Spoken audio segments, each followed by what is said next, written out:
Hey everyone, welcome to the latest installment of MSP Business School. As always, I'm Brian Doyle here with you today. And my special guest this afternoon is Brian Hoppe. For those of you that don't know Brian, he's one of the leading minds out there helping businesses grow in the industry. And I've gotten to know him a little bit over the last couple of years. I'm excited for this conversation because he's going to talk about a subject that's near and dear to everyone. And that is, he's going to be talking about all you. So with that said, I want to kick things off and just welcome Brian to the show. Hey, Brian, how you doing today? Hey, I'm doing fantastic. Really excited for the conversation. So, Brian, you and I got to see each other a couple weeks ago down at IT Nation. How did the show turn out for you? Fantastic, man. I always love getting out there. I mean, and I always joke with my wife and kids, like I've been to Orlando like 100 times and never with my family, right? It's like always with, some conference or something like that. But it's always really good. And just reconnecting with old friends from the industry that I was in peer groups with or things like that when I owned an MSP, and then the new people that you get to meet every time you go to one of those things. And coming from like sitting behind a desk, on Zoom all day, but then getting to just interact and all that, it's really, really fun. So yeah, it's always fun to get to see folks in person at these shows and actually get into some, more casual conversation too, right? Because, Zoom, we're all bang, bang, bang, one to the other, and it becomes very rhythmic. But here you get to kind of step back and really, get to see people, get to enjoy them in a different way. And I'm with you on that. If I take this in the spirit it's meant, but if I never went to Orlando again, I'd be okay with it. And I've got some buddies. I've got some buddies. We do a golf trip every year. Usually it's on the East Coast of Florida in March. And this year they decided they want to go to Orlando. And I'm like, do you understand how many times I go there a year? So many times. It might as well be Vegas. Right. But anyway, Brian, what I figured we would do now is for anybody that doesn't know you, why don't you tell them a little bit about your backstory and, where you intersect with the MSP world previously and today? Yeah. Okay. Sounds good. Yeah. I mean, I started in the industry long ago, probably in '03, before it was really MSP. But kind of a break fix type shop, and we switched over to managed services pretty early on. Pure play managed services at around '06, '07, something like that. Which is earlier in the game than many. Yeah, we tried to get ahead of it and all that, which was good. So I've been a part of a couple MSPs over the years. One with that I was working for somebody else. Another that I owned. I sold that MSP back in end of 2021, and worked for the buyer for a little over a year. And then decided to kind of branch off and do what I'm doing now, and which is really working one-on-one with MSP owners, generally in the $5 to $30 million range or so, and really helping them to take their business to the next level. And we can, if you'd like, we can talk more detail about what that looks like. We'll definitely be getting more into that. Okay, yeah, cool. Okay, yeah. So that's the brief backstory. Been a part of the industry for a really long time, and I love the industry. So naturally, I'd be working with owners in the industry because it's just it's fantastic. I love what I do. Yeah, and the fun thing about our industry, and I guess there's probably two ways to look at it, right? If you stay around long enough, it always changes, right? So what we were doing, you go back to 2006, we were in a similar time frame when we started doing managed services as well, and really getting into the monitoring and getting people on retainer contracts as opposed to the peaks and valleys of the project world. And if you think back to that time, Brian, I'm sure you're going to echo the same. We made a lot of our money, just selling and servicing Exchange, right? Yeah.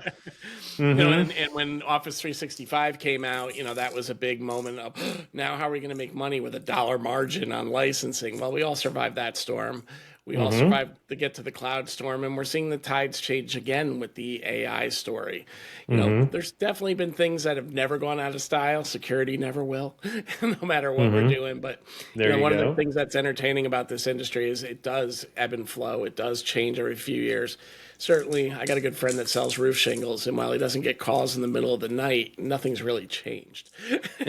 Yeah, In it's 30 really years. pretty So, similar. It's pretty similar, isn't it? Yeah. But with that being said, I think, one of the things that brings value to any coach, right? There's a lot of folks that are out there in the coaching space, but those that have been in the trenches and in the trenches for real, meaning having some time both working in the trenches for others and then owning an MSP like you did, Yeah. you really get different perspectives along the way and really get a different type of education along the way that you can then share with others. Sure. One of the things I'd love to talk about today is, every MSP is somewhere on their journey to whatever the end might be. That might be succession, handing it down to their families, might be an exit, might unfortunately be just didn't work out, right? These are the real realities that happen to each MSP. But I was hoping maybe you can kind of share what would be some key tips in the time, in the short time we have today, but what would be some key tips for each person and maybe at the beginning point, midpoint, and end point of their journey. So let's maybe start out a little bit with, if I was an MSP in my first couple of years of existence, what are some of the things that I'm probably doing wrong that you see as a coach traditionally being done wrong that I should focus on? Wow.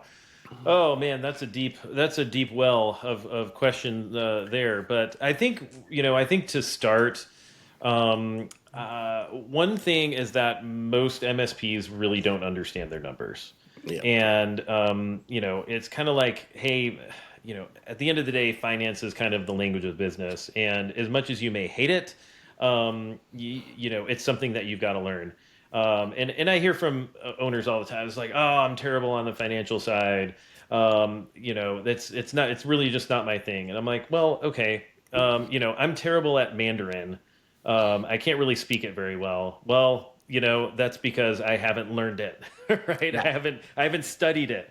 And if you can really actually take the time to learn and study the financial side of things, that's going to really be a game changer. For instance, like most MSP owners I talk to, if I ask them, hey, what's your gross margin on managed services?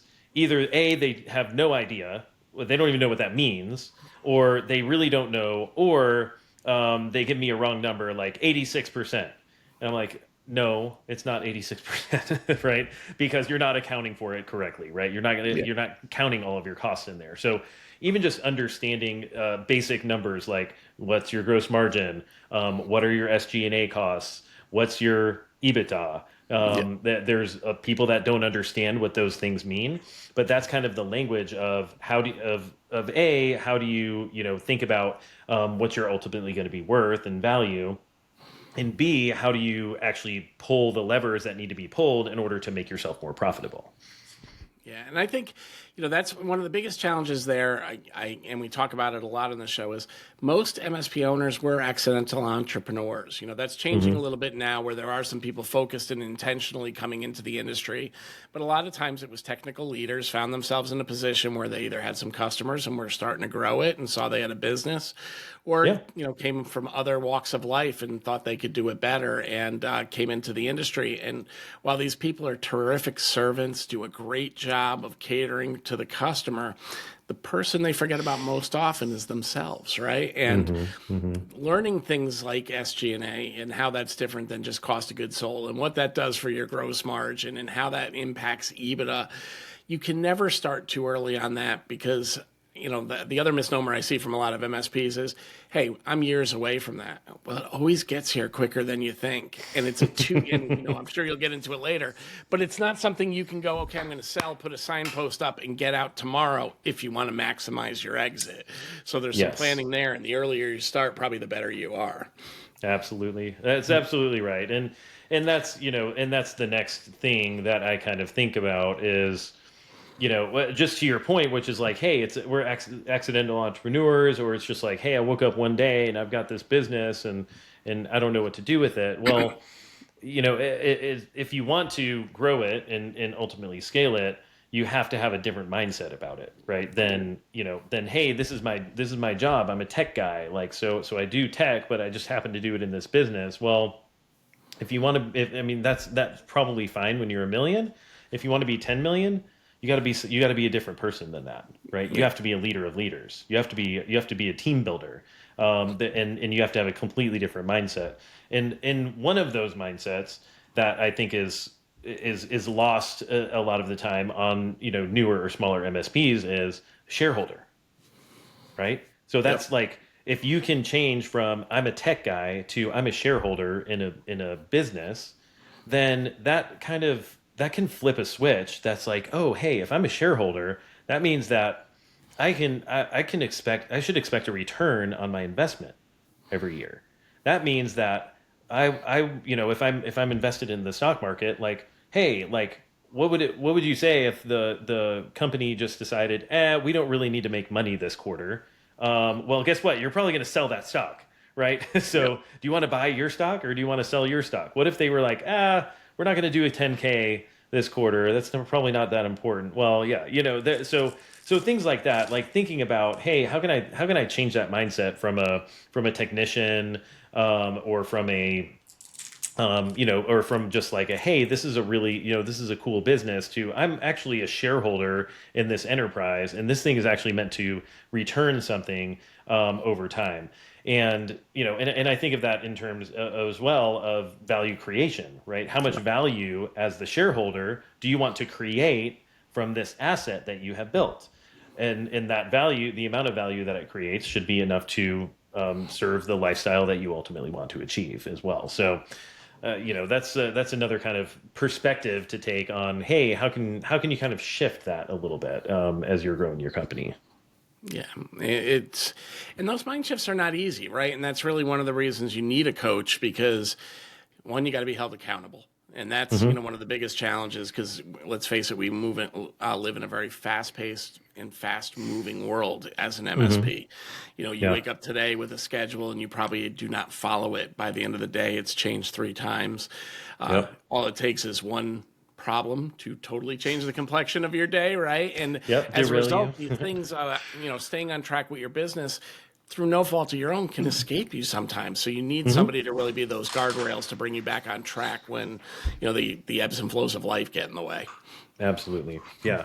Yeah. And that can be extremely helpful to have somebody that's kind of watching from, a bigger picture mindset, and seeing the things that you can't see ultimately.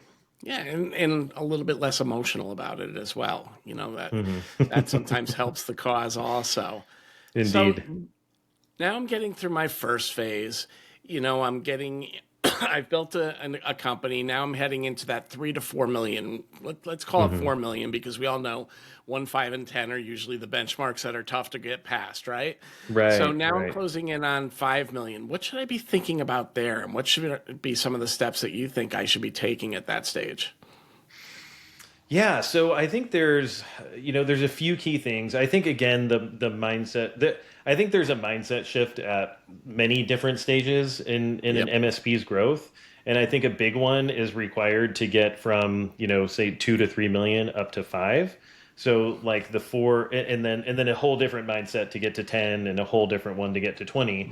I think at that $4 million range, it's kind of like hopefully you've moved away from kind of just relying on referrals to grow, and you've kind of moved into maybe an owner-led sales. Maybe you've got one or two. Well, maybe you got one like salesperson, or you've actually probably hired 5. Then none of them worked out, and so the owner's still doing all of the sales, right? Sounds like you recognize that. No, right? And so that's where, I mean, a lot of times that's where it's time to actually build the growth engine that's going to take you to that next level, right? And because you actually have to have you actually have to have a growth engine in place that's not going to be only reliant on the owner, because I mean the owner-led sales can absolutely take you there, but it's not going to take you to double of that revenue. So that's a mindset shift of how do we actually become a sales-driven organization as opposed to a tech-driven organization. Um, Big challenge for a lot of people to make that jump.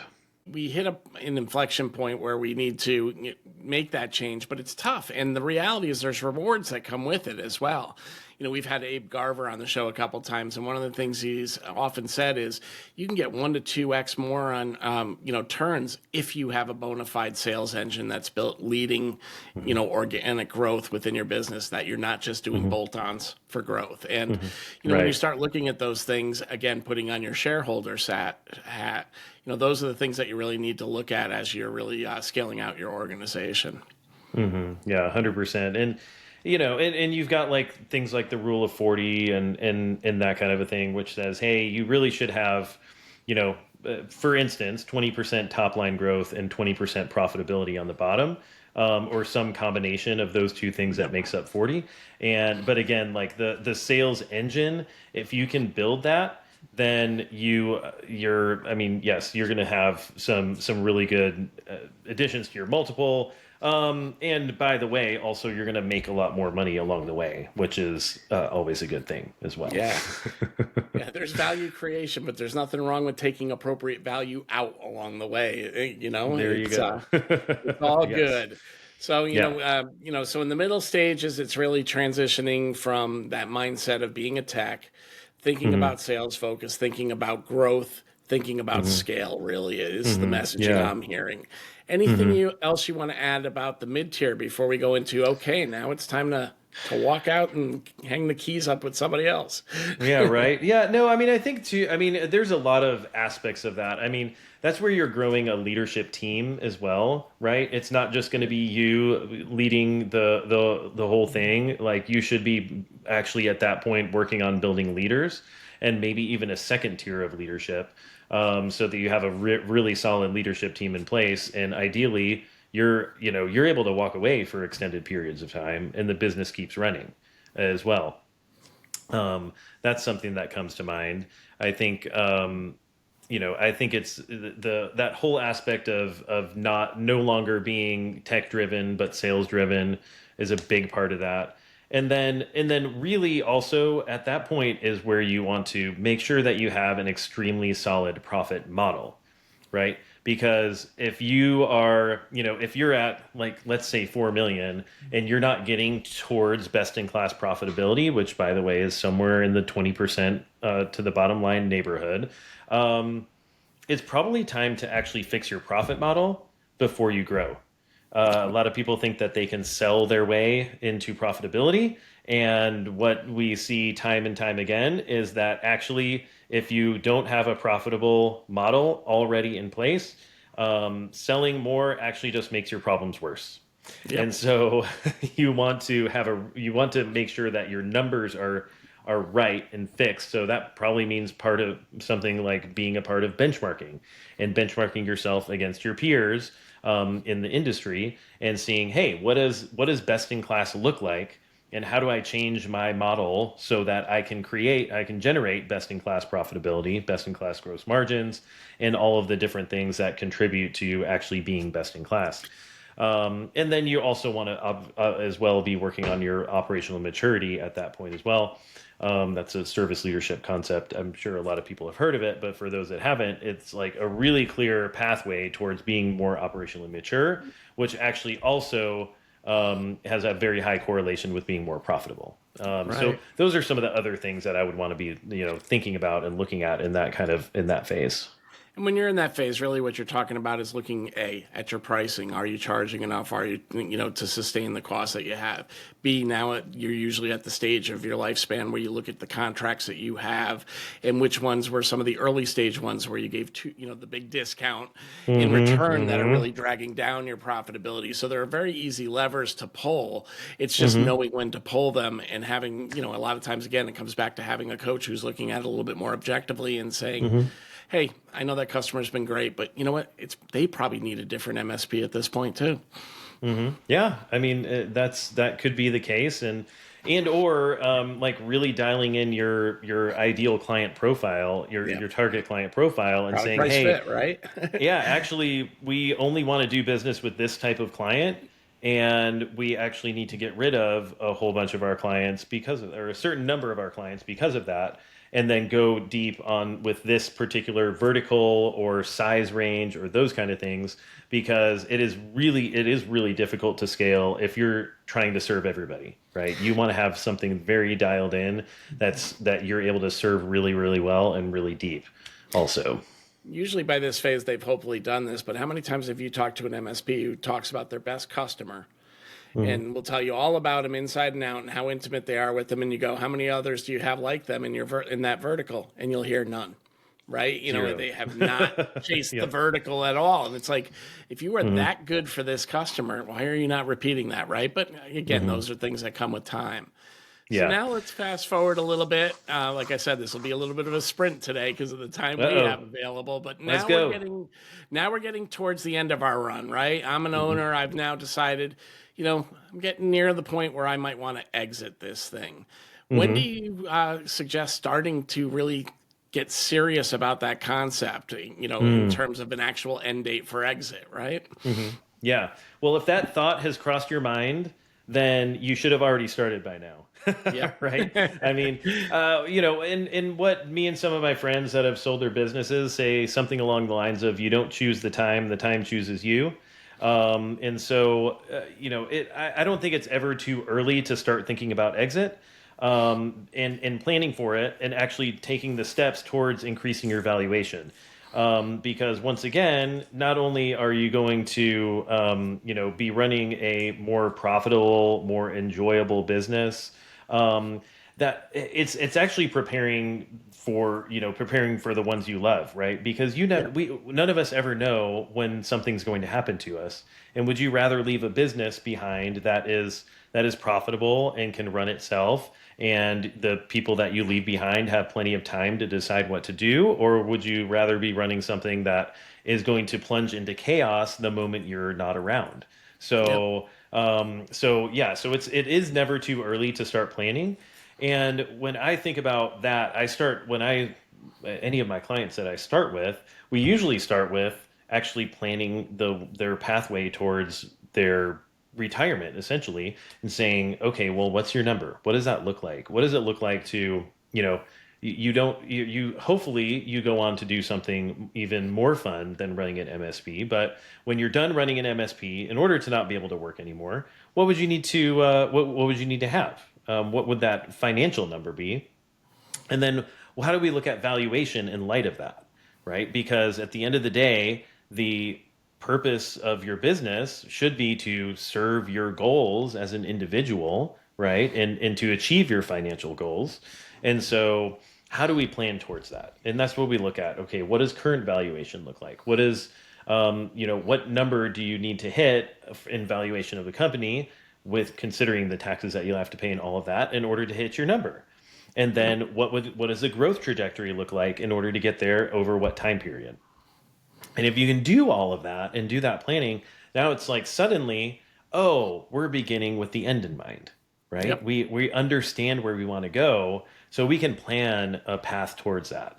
And we can actually create a strategy, which I like to say is, deciding what game you want to play, and then you actually have a scoreboard, so to speak, to tell you when you won the game. And once you've won the game, then I mean, you can decide if you want to keep playing or change the game, or completely go play a completely other game, a different game than you've been playing Yep. before. So that's how I like to think about it, and a lot of the work that I do with my clients on that kind of thing.